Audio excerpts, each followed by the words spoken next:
Assalamualaikum warahmatullahi wabarakatuh. Terima kasih atas kesempatan yang telah diberikan kepada kelompok kami.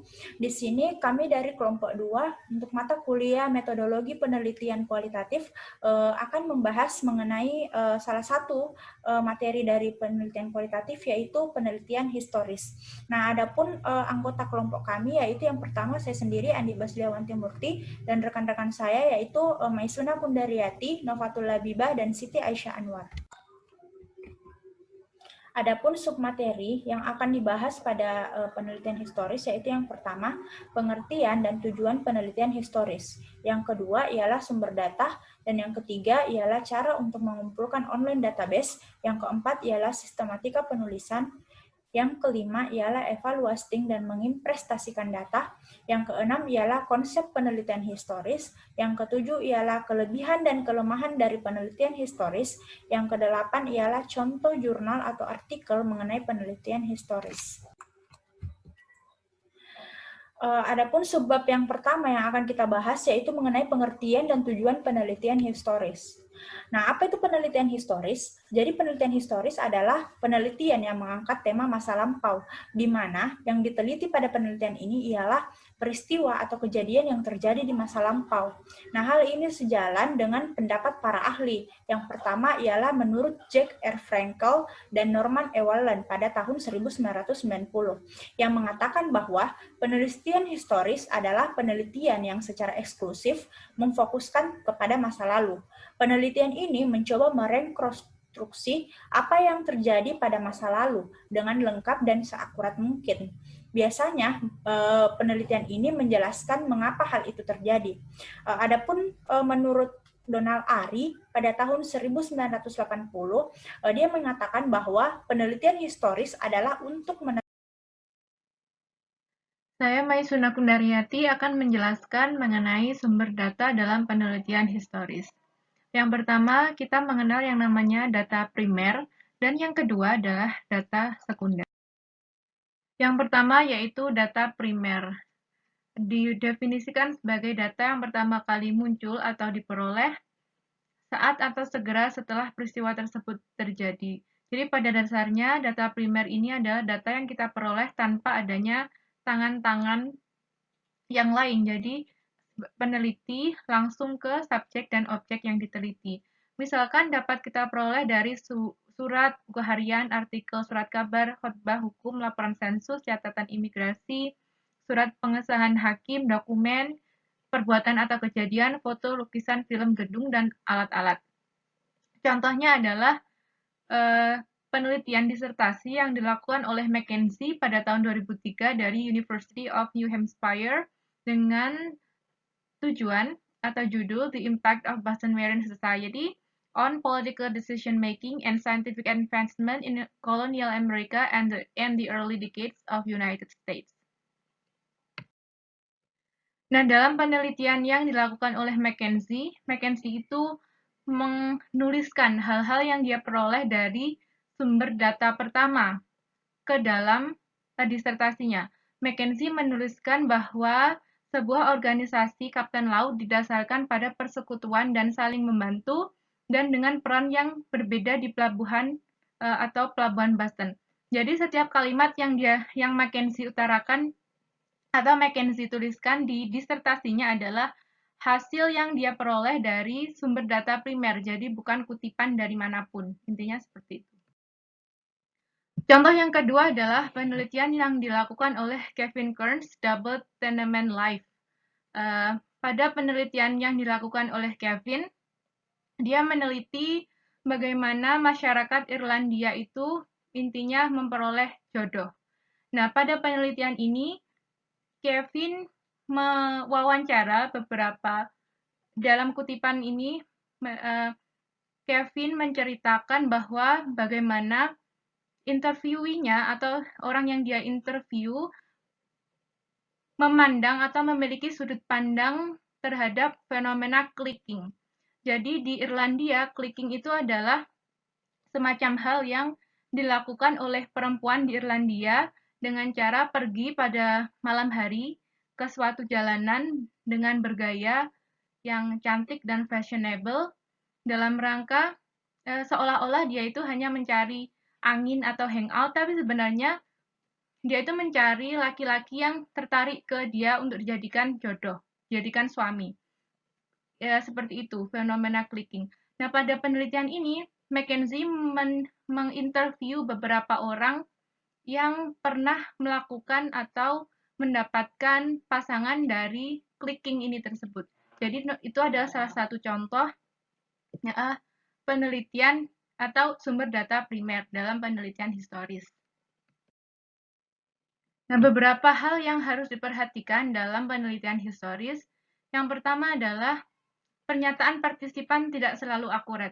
Jadi partisipan-partisipan yang diangkat atau diwawancara atau diambil datanya, itu memang tidak selalu akurat, meskipun beberapa partisipan memiliki kecenderungan jawaban yang sama. Yang kedua, penelitian historis tidak selalu terpaku pada kata, gambar, dan objek, tetapi juga sering menggunakan angka. Nah, kita perlu melihat bahwa sebenarnya historis itu adalah salah satu penelitian kualitatif, tapi tidak memungkiri bahwa di dalamnya itu kita juga ada angka-angka, ada data yang berupa angka. Contohnya adalah penelitiannya McKinsey sendiri menggunakan daftar pajak untuk menentukan kekayaan anggota masyarakat. Yang kedua adalah penelitian Leavenworth tahun 1988 menggunakan akta real estate untuk menemukan pola penjualan tanah di New England selama tahun 1600-an. Kemudian, Leavenworth memplot frekuensi penjualan tanah dan setiap bulan dalam setahun. Yang kedua adalah penelitian yang ketiga dilakukan oleh Marius 1989 yang berusaha mengungkap frekuensi yang dengannya orang-orang Puritan di kolonial Amerika. Memiliki kecenderungan nama yang sama dengan Alkitab. Jadi dia melihat bagaimana grafik tren atau frekuensi pemberian nama dengan kaitannya dengan religius atau keyakinan.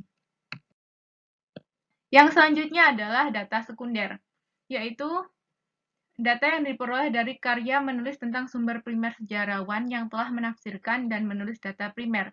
Jadi sumber primer itu data yang kita peroleh dari orang yang sebelumnya telah meneliti hal tersebut. Contohnya adalah buku dan artikel ilmiah atau artikel publikasi yang biasa kita cari di internet. Sumber sekunder pasti mencerminkan asumsi atau bias dari orang yang menulisnya. Sebagai contoh, sejarawan asal Inggris pada abad 21, Peter Heater, berkomentar tentang bias abad keempat sejarawan Romawi Ammianus Marcellinus yang menulis sejarah yang komprehensif dan banyak digunakan catatan tentang Kekaisaran Romawi. Kemudian adalah cara atau considerations dalam mengumpulkan rekaman historis.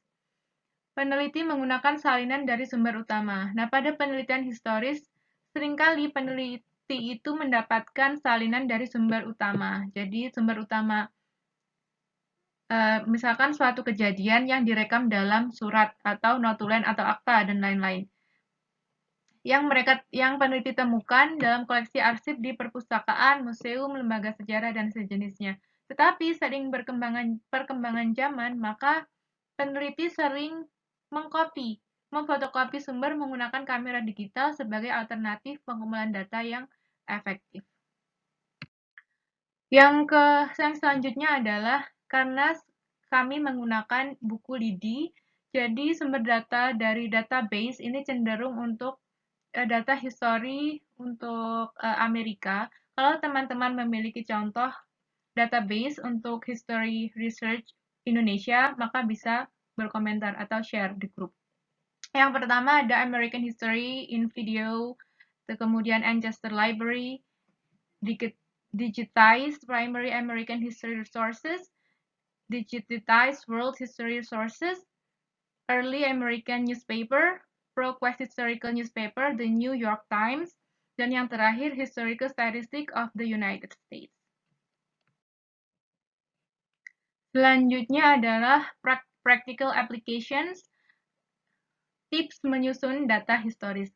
Nah, kadangkalanya peneliti itu ketika melakukan penelitian historis lupa untuk mengatur bagaimana cara menyimpan penelitian hasil atau data yang ia peroleh. Karena data penelitian historis ini akan sangat banyak, mungkin ribuan dan ratusan, maka hal yang bisa kita lakukan adalah dengan menggunakan fasilitas teknologi komputer. Misalkan contoh yang bisa kita gunakan saat ini yang paling efektif dengan yang berbasis cloud. Kalau kita gunakan cloud, maka kita bisa membukanya. Jadi data yang kita peroleh kita masukkan cloud, sehingga kita tidak terpaku pada hardware yang kita bawa, tetapi sistemnya sudah berbasis internet. Jadi kita bisa membukanya menggunakan gawai siapapun asalkan kita memiliki akun masing-masing. Akun kita masing-masing.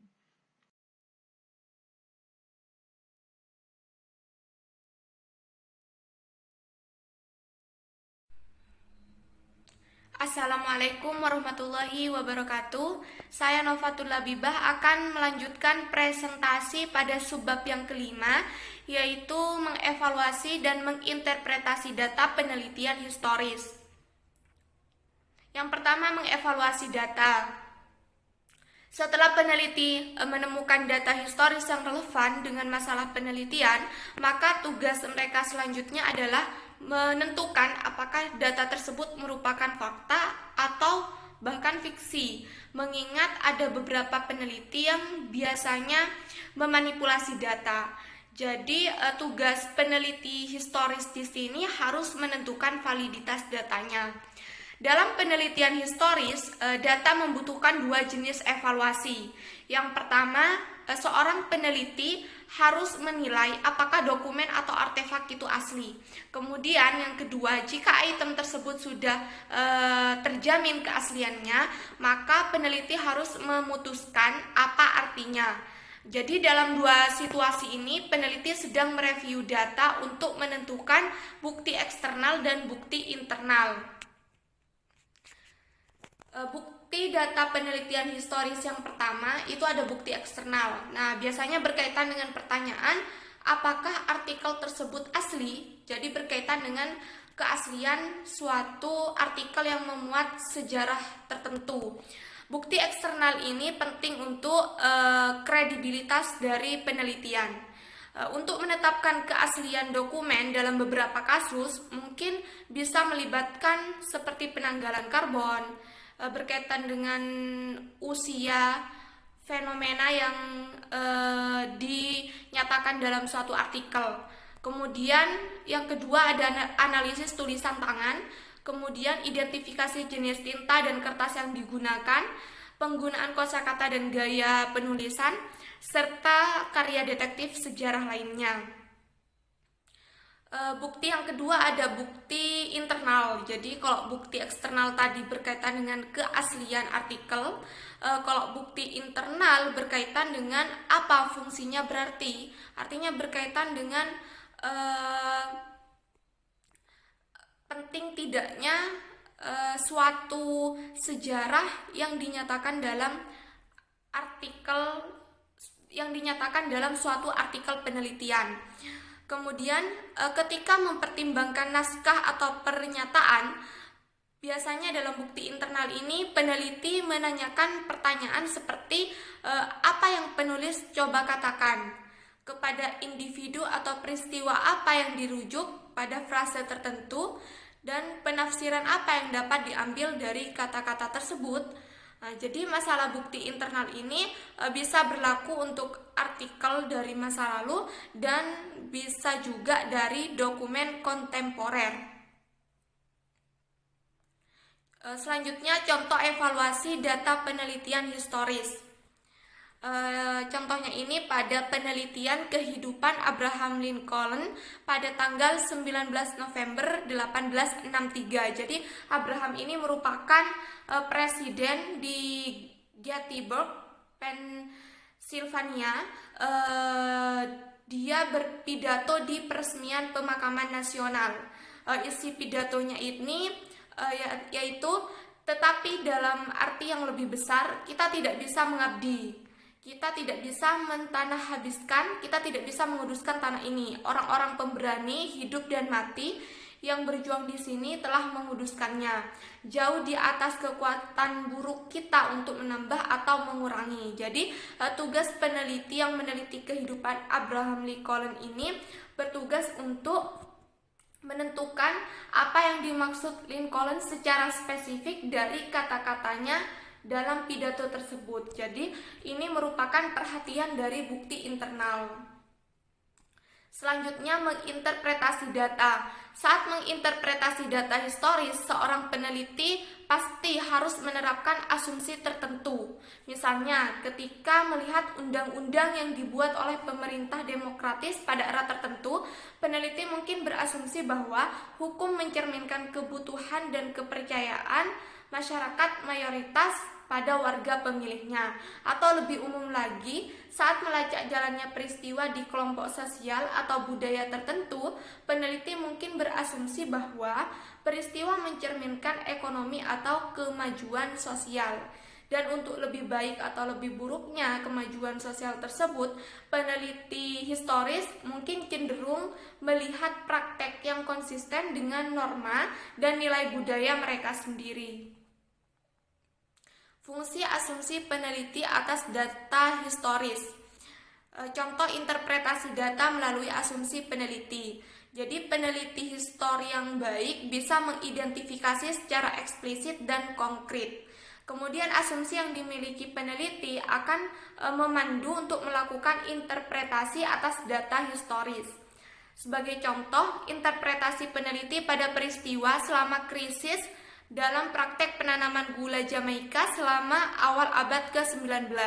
Interpretasi peneliti atas data tersebut, yang pertama, ada keharusan yang menuntut respon masyarakat pulau pada peristiwa yang mengancam pola mata pencahariannya.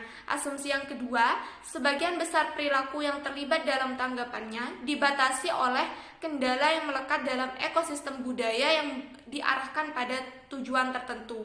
Kedua asumsi ini mengarahkan peneliti untuk merumuskan bagaimana kita harus membangun kerangka kerja interpretasi yang teratur di antara data-data yang diperoleh. Konsep subbab yang keenam adalah konsep penelitian historis. Makna penelitian historis konvensional adalah studi tentang peristiwa penting dan individu yang memainkan peran penting di dalamnya. Kemudian selain konvensional, ada jenis penelitian historis lainnya yang berkaitan dengan asal-usul, perkembangan, dan pengaruh ide dan konsep. Nah, ide dan konsep ini dapat mempengaruhi jalannya sejarah agar sama pasti dengan peristiwa dan orang-orang yang berperan penting dalam peristiwa tersebut. Kemudian mencari root atau asal mula suatu sejarah. Contohnya pada asal mula dua puisi paling luar biasa dalam bahasa Inggris. Nah, penelitian ini merupakan pasangan dari penelusuran silsilah tentang asal-usul keluarga. Biasanya dimulai dengan pertanyaan-pertanyaan seperti dari mana asalnya dan bagaimana semuanya dimulai. Nah, cara mencari asal-usulnya, peneliti tidak perlu melakukan proyek penelitian pada skala kosmik. Jadi, peneliti cukup menggunakan flashback atau mundur ke masa lalu untuk mengidentifikasi kemungkinan, seperti kemungkinan faktor penyebab. Dan biasanya ini disebut juga dengan penelitian ex post facto. Penulisan penelitian historis. Deskripsi proyek penelitian historis memasukkan pembahasan singkat sebelum pembahasan yang lebih umum tentang laporan penelitian. Faktanya, catatan tertulis penelitian historis sangat bervariasi, tergantung pada peneliti dan gaya penulisan khusus mereka. Kemudian sejarawan yang karyanya sering muncul di daftar buku terlaris itu biasanya menggambarkan peristiwa dalam deskripsi penelitian historis dengan warna-warni dan kepribadian yang menarik. Selanjutnya, pedoman penulisan laporan penelitian historis. Marius 1989 telah menawarkan beberapa aturan untuk menulis sebuah studi penelitian historis. Di antaranya, yang pertama, nyatakan argumen Anda sendiri di awal penelitian. Nah, di sini peneliti harus ingat bahwa tidak hanya melakukan presentasi data, tetapi juga harus menafsirkannya.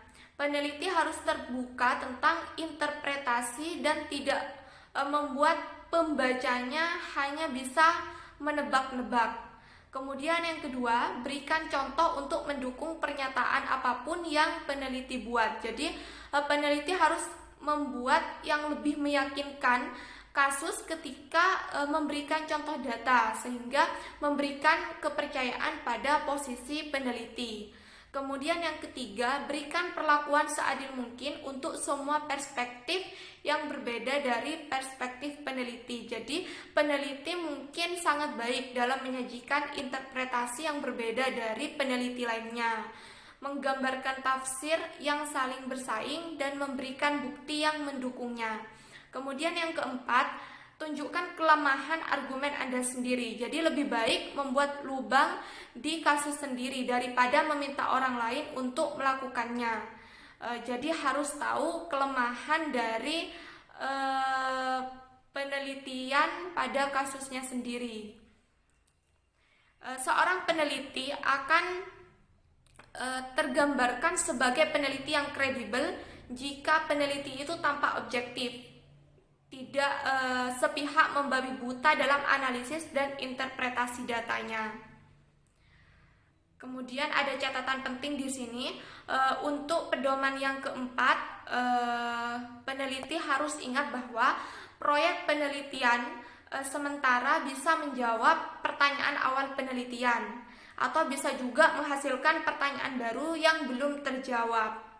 Nah, kemudian peneliti bisa mengubah semua temuan yang tidak konsisten menjadi masalah yang belum terselesaikan, atau bisa dijadikan saran untuk penemuan masa depan dalam penelitian selanjutnya. Ya, mungkin hanya itu. Selanjutnya saya serahkan kepada rekan saya. Ini bertujuan untuk mengetahui bagaimana sejarah serta pola persebaran di permukiman masyarakat etnis Tionghoa di Kota Bandar Lampung. Kemudian metode penelitian yang digunakan itu adalah metode penelitian historis yang meliputi heuristik, kritik sumber, interpretasi, dan historiografi. Nah, teknik wawancara juga dilakukan dengan para responden yang berasal dari etnik Cina Indonesia.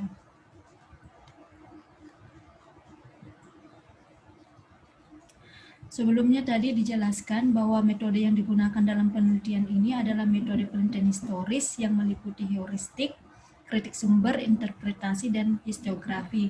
Kita bahas satu-satu. Yang pertama itu heuristik. Nah, pada tahap heuristik ini yaitu pengumpulan data, peneliti terlebih dahulu menentukan topik dan pencarian sumber yang akan dibahas, yaitu mengenai masyarakat Cina atau Tionghoa di Bandar Lampung. Nah, dalam proses heuristik ini juga peneliti melakukan studi lapangan dan wawancara dengan narasumber dari orang-orang etnis Cina yang tinggal di daerah Bandar Lampung. Kemudian selanjutnya itu adalah kritik sumber. Nah, kritik sumber ini bertujuan untuk melihat keaslian dan realitas sumber yang didapatkan. Ada dua kritik sumber, yaitu pertama kritik eksternal.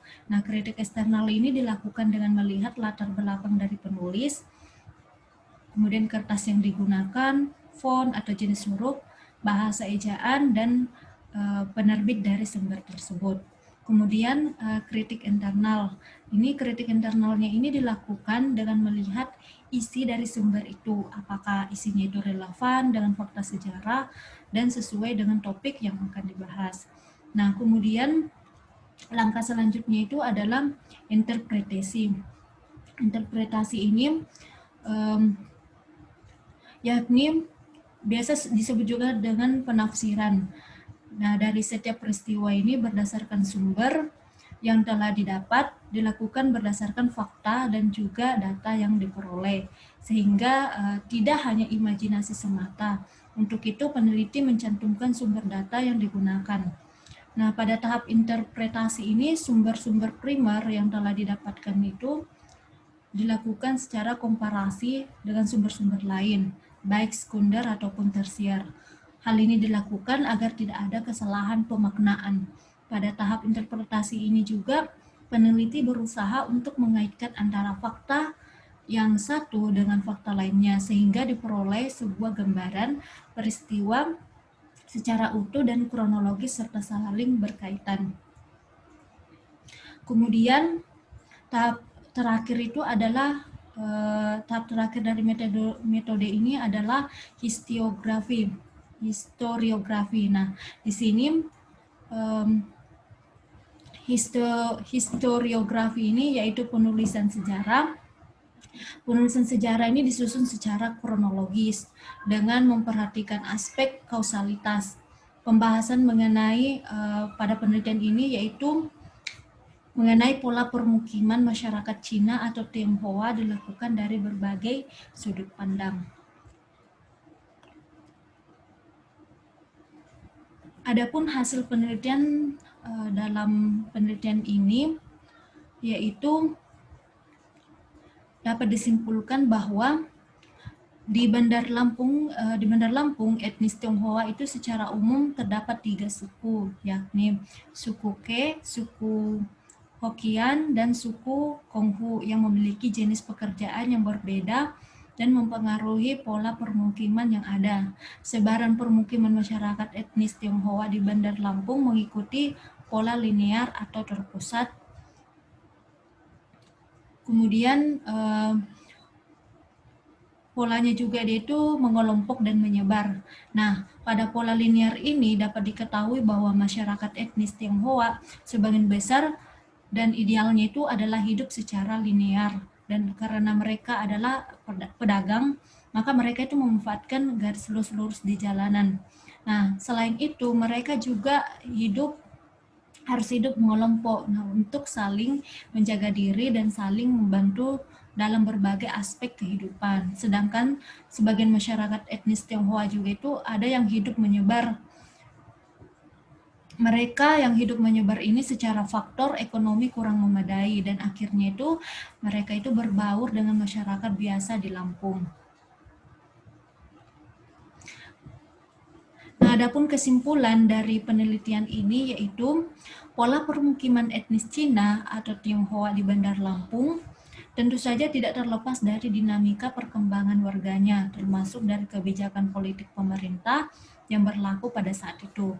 Berdasarkan hasil data penelitian yang didapatkan, dapat dipahami bahwa etnis Tionghoa mengikuti pola permukiman dan penyebaran penduduk dalam 3 kategori, yaitu linear, secara mengelompok, dan menyebar. Sehingga masyarakat Tionghoa sekarang itu hampir ada di seluruh wilayah Bandar Lampung, tidak hanya di kawasan Teluk Betung itu saja. Ya, baik, mungkin itu saja pemaparan materi dari kelompok kami. Jika ada yang kurang jelas atau kurang dimengerti, bisa langsung dipertanyakan. Wassalamualaikum warahmatullahi wabarakatuh.